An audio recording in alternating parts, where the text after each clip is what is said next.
Zdurte lidi, zdraví vás Greeny, vítám vás u dnešního videa. Dnešní video je o dalších plechovkách, které vidíte zde. Doufám, že se vám další video bude líbit. V případě hoďte palec. A já se do toho rovnou pustím. Tohle video točím hned po náramcích. Mám tady první, na toho jsem patřičně opravdu hrdý. To Lloyd Energy Green Tea. Takže úplně úžasný.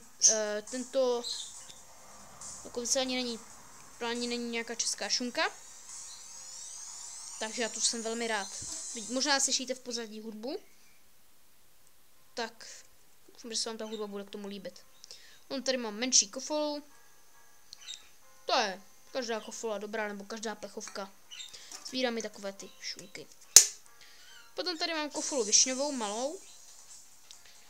No, potom tady mám Freeway. Já tomu neříkám příběh, že? Tohle bylo jakési pixel čaje. Tohle jsem dostal za pizzu. Tohle jsem si koupil teďka nedávno, dneska jsem to přivezl domů. Tohoto Freeway jsem si koupil prostě za 7 kaček. Jo, klasika. Potom tady mám takovou trošičku větší vzácnost. Tady ten Pickwick. Ice Tea, vidíte, nemáte to není taky žádná česká. Přivezl jsem si ještě tady toho Radlera s tama. Potom jsem si přivezl jednoho kozla, druhého kozla